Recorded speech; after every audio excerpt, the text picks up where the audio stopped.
Come, Lady Death, by Peter S. Beagle. This all happened in England a long time ago, when that George who spoke English with a heavy German accent and hated his sons was king. At that time there lived in London a lady who had nothing to do but give parties. Her name was Flora, Lady Neville, and she was a widow and very old. She lived in a great house not far from Buckingham Palace, and she had so many servants that she could not possibly remember all their names. Indeed, there were some she had never even seen. She had more food than she could eat, more gowns than she could ever wear. She had wine in her cellars that no one would drink in her lifetime, and her private vaults were filled with great works of art that she did not know she owned. She spent the last years of her life giving parties and balls to which the greatest lords of England and sometimes the king himself came, and she was known as the wisest and wittiest woman in all London. But in time her own parties began to bore her, and though she invited the most famous people in the land, and hired the greatest jugglers and acrobats and dancers and magicians to entertain them, still she found her parties duller and duller. Listening to court gossip, which she had always loved, made her yawn. The most marvelous music, the most exciting feats of magic put her to sleep. Watching a beautiful young couple dance by her made her feel sad, and she hated to feel sad. And so, one summer afternoon, she called her closest friends around her and said to them, "More and more I find that my parties entertain everyone but me. The secret of my long life is that nothing has ever been dull for me. For all my life I have been interested in everything I saw and been anxious to see more. But I cannot stand to be bored, and I will not go to parties at which I expect to be bored, especially if they are my own. Therefore, to my next ball I shall invite the one guest I am sure no one, not even myself, could possibly find boring. My friends, the guest of honor at my next party shall be Death himself." A young poet thought this was a wonderful idea, but the rest of her friends were terrified and drew back from her. They did not want to die, they pleaded with her. Death would come for them when he was ready.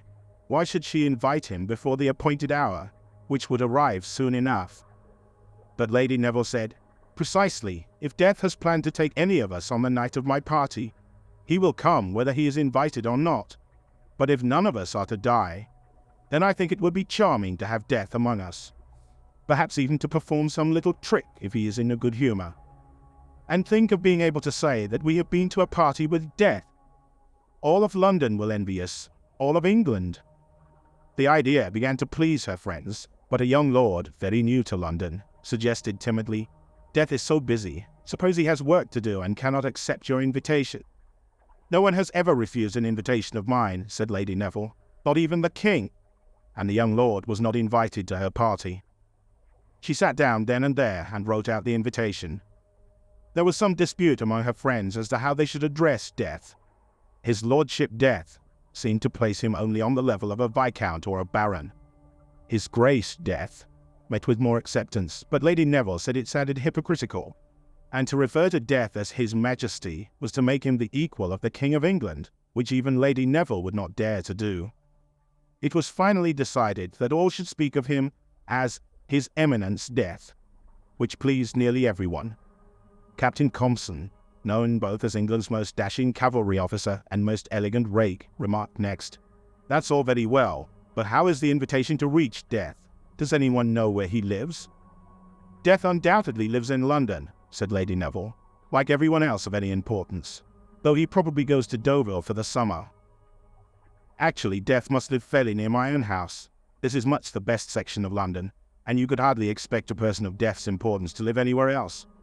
When I stop to think of it, it's really rather strange that we haven't met before now, on the street." Most of her friends agreed with her, but the poet, whose name was David Lorrimont, cried out, "No, my lady, you are wrong. Death lives among the poor. Death lives in the foulest, darkest alleys of this city, in some vile, rat-ridden hovel that smells of—" He stopped here, partly because Lady Neville had indicated her displeasure, and partly because he had never been inside such a hut or thought of wondering what it smelled like. "Death lives among the poor," he went on, "and comes to visit them every day, for he is their only friend." Lady Neville answered him as coldly as she had spoken to the young lord. "He may be forced to deal with them, David, but I hardly think that he seeks them out as companions.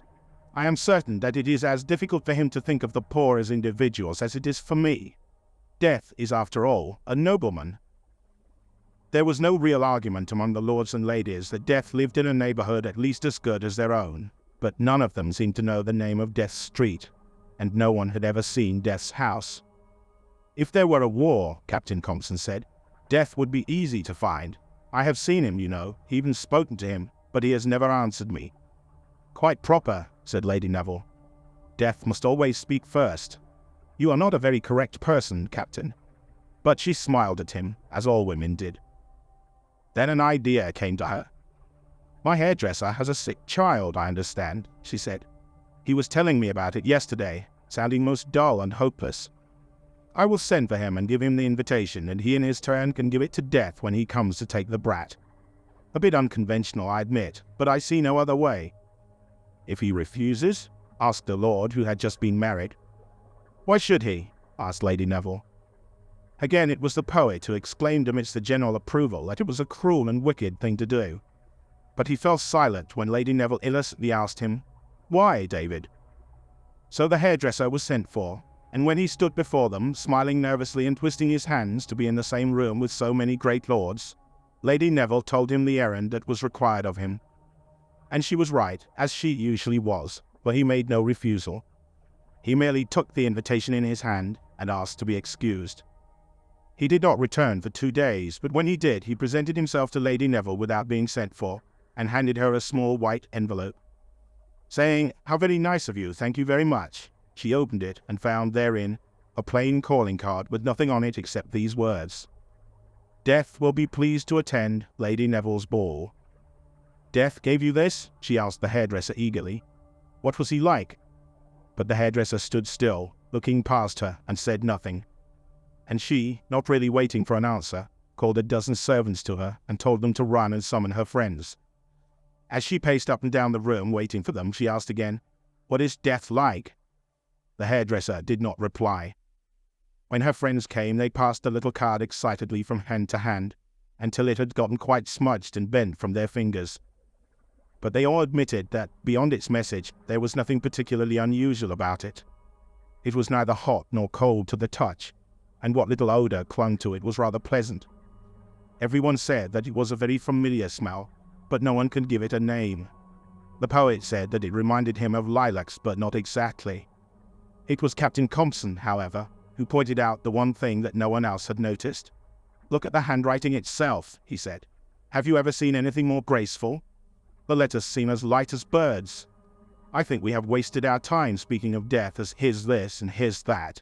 A woman wrote this note. Then there was an uproar and a great babble, and the card had to be handed around again so that everyone could exclaim, Yes, by God, over it. The voice of the poet rose out of the hubbub, saying, It is very natural when you come to think of it. After all, the French say, L'amour, Lady Death. I should much prefer Death to be a woman. Death rides a great black horse, said Captain Compson firmly, and wears armor of the same color. Death is very tall, taller than anyone. It was no woman I saw on the battlefield, striking right and left like any soldier. Perhaps the hairdresser wrote it himself, or the hairdresser's wife. But the hairdresser refused to speak, though they gathered around him and begged him to say who had given him the note. At first they promised him all sorts of rewards, and later they threatened to do terrible things to him. Did you write this card? He was asked. And who wrote it then? Was it a living woman? Was it really Death? Did Death say anything to you? How did you know it was Death? Is Death a woman? Are you trying to make fools of us all? Not a word from the hairdresser, not one word. And finally Lady Neville called her servants to have him whipped and thrown into the street. He did not look at her as they took him away, or utter a sound. Silencing her friends with a wave of her hand, Lady Neville said, The ball will take place 2 weeks from tonight. Let Death come as Death pleases, whether as a man or woman or strange sexless creature. She smiled calmly. Death may well be a woman, she said. I am less certain of Death's form than I was, but I am also less frightened of Death. I am too old to be afraid of anything that can use a quill pen to write me a letter. Go home now, and as you make your preparations for the ball, see that you speak of it to your servants, that they may spread the news all over London. Let it be known that on this one night no one in the world will die, for Death will be dancing at Lady Neville's ball. For the next 2 weeks, Lady Neville's great house shook and groaned and creaked like an old tree in a gale as the servants hammered and scrubbed, polished and painted, making ready for the ball. Lady Neville had always been very proud of her house, but as the ball drew near, she began to be afraid that it would not be nearly grand enough for Death, who was surely accustomed to visiting in the homes of richer, mightier people than herself. Fearing the scorn of Death, she worked night and day supervising her servants' preparations. Curtains and carpets had to be cleaned, goldwork and silverware polished until they gleamed by themselves in the dark. The grand staircase that rushed down into the ballroom like a waterfall was washed and rubbed so often that it was almost impossible to walk on it without slipping. As for the ballroom itself, it took 32 servants working at once to clean it properly, not counting those who were polishing the glass chandelier that was taller than a man, and the 14 smaller lamps.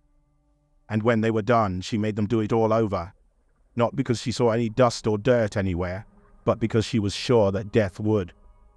As for herself, she chose her finest gown and saw to the laundering personally. She called in another hairdresser and had him put up her hair in the style of an earlier time, wanting to show Death that she was a woman who enjoyed her age and did not find it necessary to ape the young and beautiful. All the day of the ball she sat before her mirror, not making herself up much beyond the normal touches of rouge and eyeshadow and fine rice powder, but staring at the lean old face she had been born with, wondering how it would appear to Death. Her steward asked her to approve his wine selection, but she sent him away and stayed at her mirror until it was time to dress and go downstairs to meet her guests. Everyone arrived early. When she looked out of a window, Lady Neville saw that the driveway of her home was choked with carriages and fine horses. "It all looks like a funeral procession," she said. The footman cried the names of her guests to the echoing ballroom.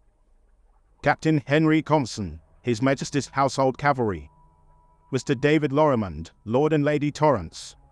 They were the youngest couple there, having been married only 3 months before. "Sir Roger Harbison, the Contessa della Candini." Lady Neville permitted them all to kiss her hand and made them welcome. She had engaged the finest musicians she could find to play for the dancing. But though they began to play at her signal, not one couple stepped out on the floor, nor did one young lord approach her to request the honor of the first dance, as was proper. They milled together, shining and murmuring, their eyes fixed on the ballroom door. Every time they heard a carriage clatter up the driveway, they seemed to flinch a little and draw closer together. Every time the footman announced the arrival of another guest, they all sighed softly and swayed a little on their feet with relief. "Why did they come to my party if they were afraid?" Lady Neville muttered scornfully to herself. "I am not afraid of meeting Death. I ask only that Death may be impressed by the magnificence of my house and the flavor of my wines. I will die sooner than anyone here, but I am not afraid." Certain that Death would not arrive until midnight, she moved among her guests, attempting to calm them, not with her words, which she knew they would not hear, but with the tone of her voice as if they were so many frightened horses. But little by little, she herself was infected by their nervousness. Whenever she sat down, she stood up again immediately. She tasted a dozen glasses of wine without finishing any of them, and she glanced constantly at her jeweled watch, at first wanting to hurry the midnight along and end the waiting, later scratching at the watch face with her forefinger, as if she would push away the night and drag the sun backward into the sky. When midnight came, she was standing with the rest of them, breathing through her mouth, shifting from foot to foot, listening for the sound of carriage wheels turning in gravel. When the clock began to strike midnight, everyone, even Lady Neville and the brave Captain Compson, gave one startled little cry and then was silent again, listening to the tolling of the clock. The smaller clocks upstairs began to chime. Lady Neville's ears hurt. She caught sight of herself in the ballroom mirror, one grey face turned up toward the ceiling as if she were gasping for air, and she thought, "Death will be a woman, a hideous, filthy old crone as tall and strong as a man, and the most terrible thing of all will be that she will have my face." All the clocks stopped striking, and Lady Neville closed her eyes. She opened them again only when she heard the whispering around her take on a different tone, one in which fear was fused with relief and a certain chagrin, for no new carriage stood in the driveway. Death had not come. The noise grew slowly louder. Here and there people were beginning to laugh. Near her, Lady Neville heard young Lord Torrance say to his wife, "There, my darling, I told you there was nothing to be afraid of. It was all a joke." "I am ruined," Lady Neville thought. The laughter was increasing. It pounded against her ears in strokes, like the chiming of the clocks. "I wanted to give a ball so grand that those who were not invited would be shamed in front of the whole city, and this is my reward. I am ruined, and I deserve it." Turning to the poet Lorimonde, she said, "Dance with me, David." She signaled to the musicians, who at once began to play. When Lorimonde hesitated, she said, "Dance with me now. You will not have another chance. I shall never give a party again." Lorimonde bowed and led her onto the dance floor. The guests parted for them, and the laughter died down for a moment. But Lady Neville knew that it would soon begin again. Well, let them laugh, she thought. I did not fear death when they were all trembling. Why should I fear their laughter? But she could feel a stinging at the thin lids of her eyes, and she closed them once more as she began to dance with Lorimonde. And then, quite suddenly, all the carriage horses outside the house whinnied loudly, just once, as the guests had cried out at midnight. There were a great many horses, and their one salute was so loud that everyone in the room became instantly silent. They heard the heavy steps of the footman as he went to open the door, and they shivered as if they felt a cool breeze had drifted into the house. Then they heard a light voice saying, "Am I late? Oh, I'm so sorry, the horses were tired." And before the footman could re-enter to announce her, a lovely young girl in a white dress stepped gracefully into the ballroom doorway and stood there smiling. She could not have been more than 19. Her hair was yellow, and she wore it long. It fell thickly upon her bare shoulders that gleamed warmly through it, two limestone islands rising out of a dark golden sea. Her face was wide at the forehead and cheekbones, and narrow at the chin, and her skin was so clear that many of the ladies there, Lady Neville among them, touched their own faces wonderingly, and instantly drew their hands away as though their own skin had rasped their fingers. Her mouth was pale, where the mouths of other women were red and orange and even purple. Her eyebrows, thicker and straighter than was fashionable, met over dark, calm eyes that were set so deep in her young face and were so black, so uncompromisingly black, that the middle-aged wife of a middle-aged lord murmured, "Touch of a gypsy there, I think." Or something worse, suggested her husband's mistress. "Be silent." Lady Neville spoke louder than she had intended, and the girl turned to look at her. She smiled, and Lady Neville tried to smile back, but her mouth seemed very stiff. "Welcome," she said. "Welcome, my Lady Death." A sigh rustled among the lords and ladies as the girl took the old woman's hand and curtsied to her, sinking and rising in one motion like a wave. "You are Lady Neville," she said. "Thank you so much for inviting me." Her accent was as faint and almost familiar as her perfume. "Please excuse me for being late," she said earnestly. "I had to come from a long way off, and my horses are so tired." "The groom will rub them down," Lady Neville said, "and feed them if you wish." "Oh no," the girl answered quickly. "Tell him not to go near the horses, please. They are not really horses, and they are very fierce." She accepted a glass of wine from a servant and drank it slowly, sighing softly and contentedly. "What good wine," she said. "And what a beautiful house you have." "Thank you," said Lady Neville. Without turning, she could feel every woman in the room envying her, sensing it as she could always sense the approach of rain. "I wish I lived here," Death said in her low, sweet voice. "I will, one day." Then, seeing Lady Neville become as still as if she had turned to ice, she put her hand on the old woman's arm and said, "Oh, I'm sorry, I'm so sorry, I'm so cruel, but I never mean to be.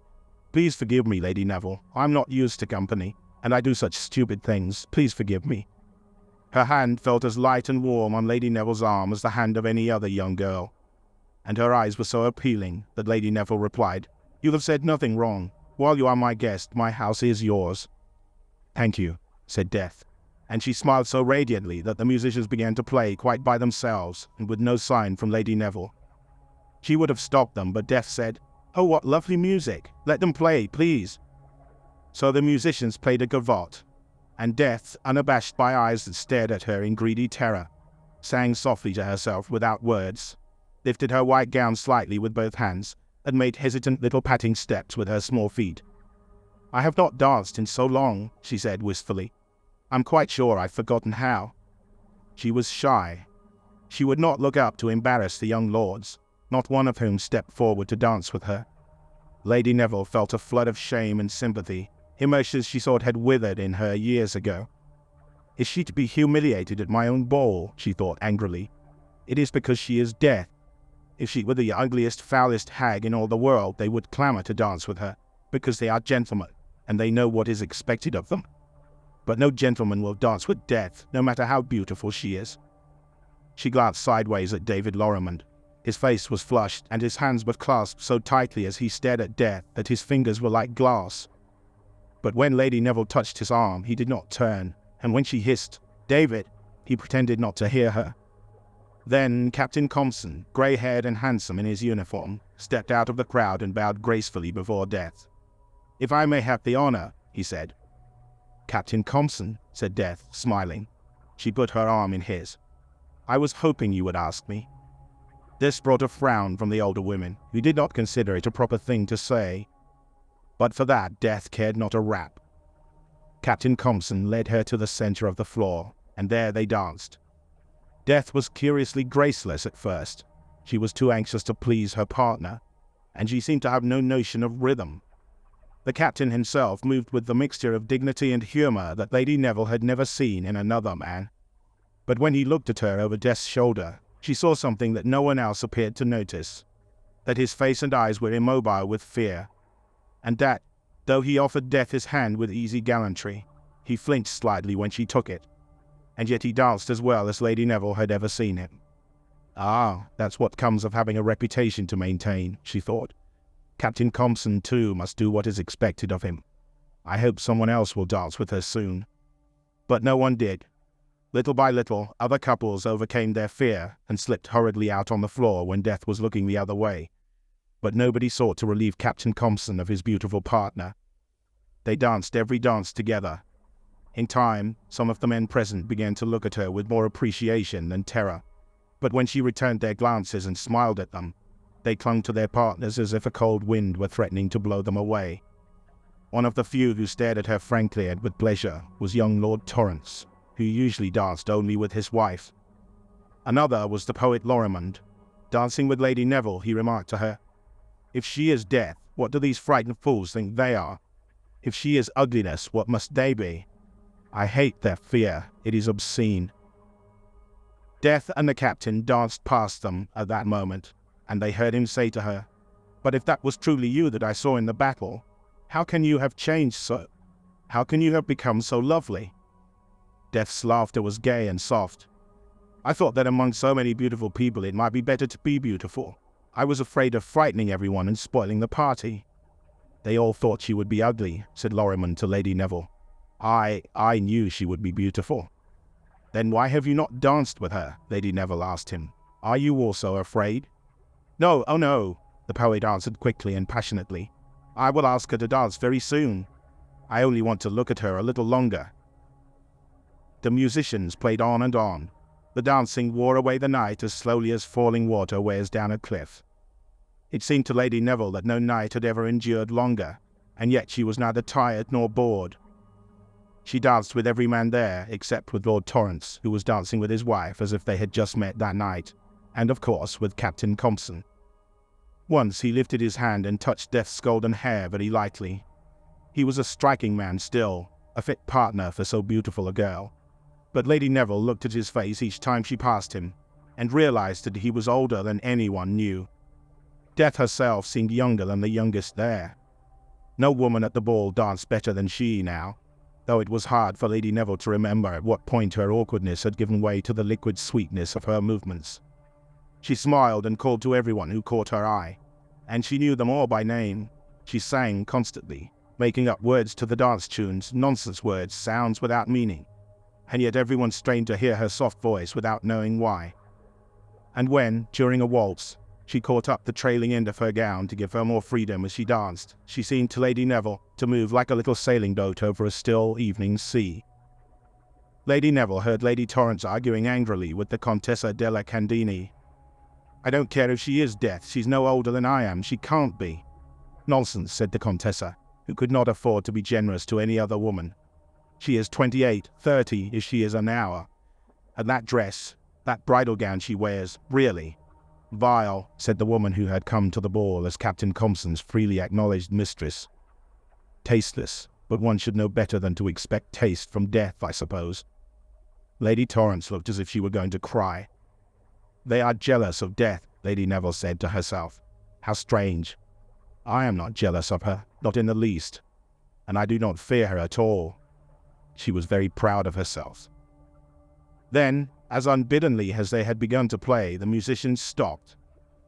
They began to put away their instruments. In the sudden shrill silence, Death pulled away from Captain Compson and ran to look out of one of the tall windows, pushing the curtains apart with both hands. Look, she said, with her back turned to them. Come and look, the night is almost gone. The summer sky was still dark, and the eastern horizon was only a shade lighter than the rest of the sky, but the stars had vanished and the trees near the house were gradually becoming distinct. Death pressed her face against the window and said, so softly that the other guests could barely hear her, I must go now. No, Lady Neville said, and was not immediately aware that she had spoken. You must stay a while longer. The ball was in your honor. Please stay. Death held out both hands to her, and Lady Neville came and took them in her own. I've had a wonderful time, she said gently.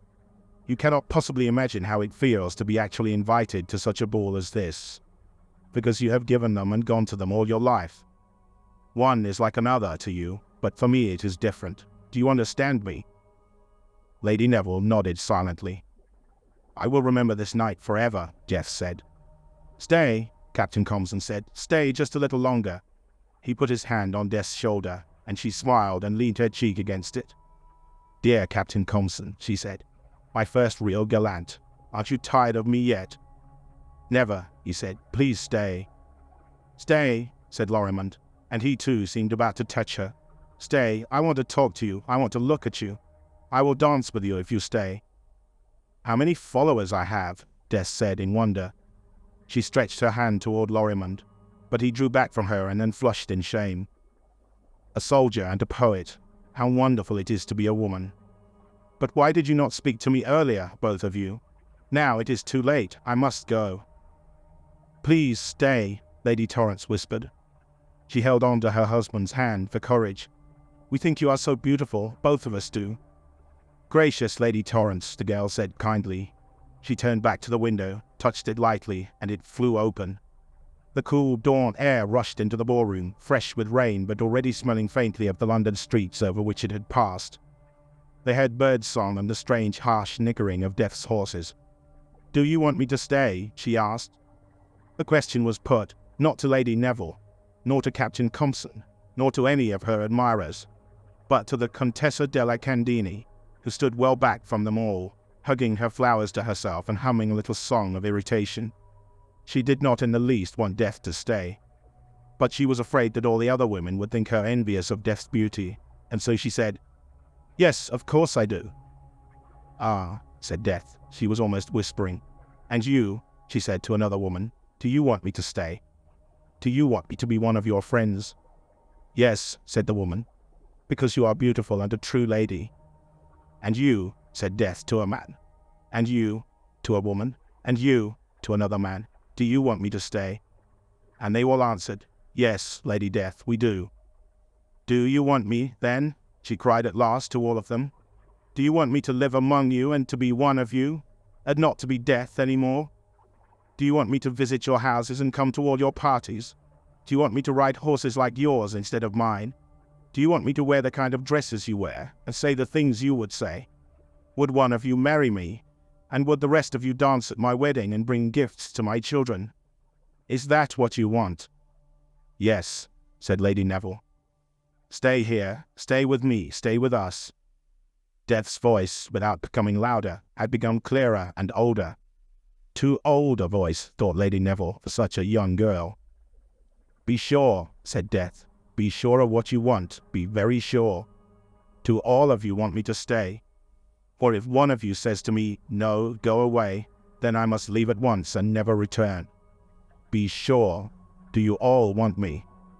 And everyone there cried with one voice, Yes, yes, you must stay with us. You are so beautiful that we cannot let you go. We are tired, said Captain Compson. We are blind, said Lorrimond, adding, especially to poetry. We are afraid, said Lord Torrance quietly, and his wife took his arm and said, both of us. We are dull and stupid, said Lady Neville, and growing old uselessly. Stay with us, Lady Death. And then Death smiled sweetly and radiantly and took a step forward. And it was as though she had come down among them from a very great height. Very well, she said.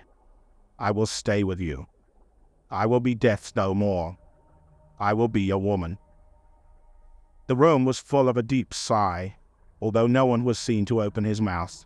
No one moved, for the golden-haired girl was deaf still, and her horses still whinnied for her outside. No one could look at her for long, although she was the most beautiful girl anyone there had ever seen. There is a price to pay, she said. There is always a price.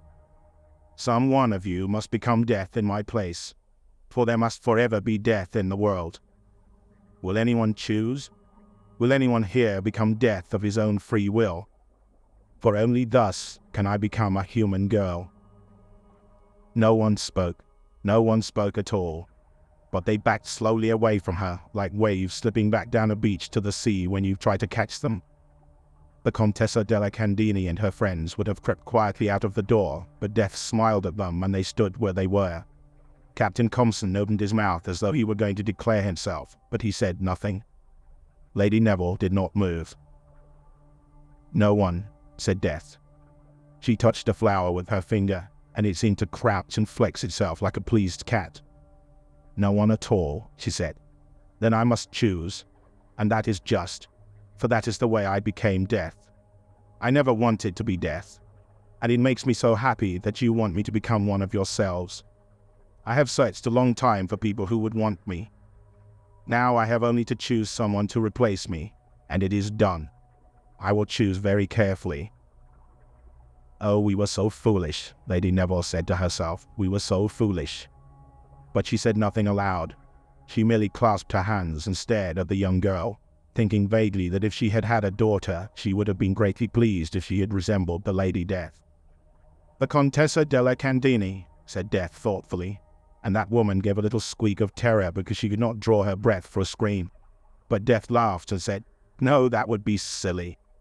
She said nothing more, but for a long time after that, the Contessa burned with humiliation at not having been chosen to be Death. Not Captain Compson, murmured Death, because he is too kind to become Death, and because it would be too cruel to him. He wants to die so badly. The expression on the captain's face did not change, but his hands began to tremble. Not Lorrimond, the girl continued, because he knows so little about life, and because I like him. The poet flushed and turned white, and then turned pink again. He made as if to kneel clumsily on one knee, but instead he pulled himself erect and stood as much like Captain Compson as he could. Not the Torrances, said Death. Never Lord and Lady Torrance, for both of them care too much about another person to take any pride in being Death. But she hesitated over Lady Torrance for a while, staring at her out of her dark and curious eyes. I was your age when I became Death, she said at last. I wonder what it will be like to be your age again. I have been Death for so long. Lady Torrance shivered and did not speak. And at last Death said quietly, Lady Neville. I am here, Lady Neville answered. I think you are the only one, said Death. I choose you, Lady Neville. Again Lady Neville heard every guest sigh softly, and although her back was to them all, she knew that they were sighing in relief that neither themselves nor anyone dear to themselves had been chosen. Lady Torrance gave a little cry of protest, but Lady Neville knew that she would have cried out at whatever choice Death made.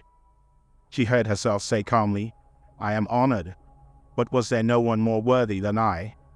Not one, said Death. There is no one quite so weary of being human.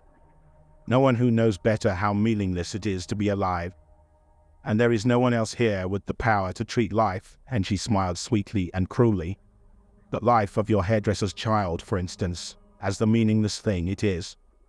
Death has a heart, but it is forever an empty heart, and I think, Lady Neville, that your heart is like a dry riverbed, like a seashell. You will be very content as Death, more so than I, for I was very young when I became Death. She came toward Lady Neville, light and swaying, her deep eyes wide and full of the light of the red morning sun that was beginning to rise. The guests at the ball moved back from her, although she did not look at them. But Lady Neville clenched her hands tightly and watched Death come toward her with little dancing steps. "We must kiss each other," Death said. "That is the way I became Death." She shook her head delightedly, so that her soft hair swirled about her shoulders. "Quickly, quickly," she said. "Oh, I cannot wait to be human again." "You may not like it," Lady Neville said. She felt very calm, though she could hear her old heart pounding in her chest and feel it in the tips of her fingers. "You may not like it after a while," she said. "Perhaps not." Death's smile was very close to her now. "I will not be as beautiful as I am, and perhaps people will not love me as much as they do now. But I will be human for a while, and at last I will die. I have done my penance." "What penance?" the old woman asked the beautiful girl. "What was it you did? Why did you become Death?" "I don't remember," said the Lady Death. "And you too will forget in time." She was smaller than Lady Neville, and so much younger.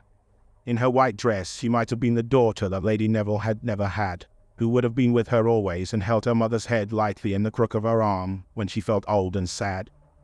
Now she lifted her head to kiss Lady Neville's cheek, and as she did so she whispered in her ear, "You will still be beautiful when I am ugly. Be kind to me then." Behind Lady Neville the handsome gentlemen and ladies murmured and sighed, fluttering like moths in their evening dress, in their elegant gowns. "I promise," she said, and then she pursed her dry lips to kiss the soft, sweet-smelling cheek of the young Lady Death.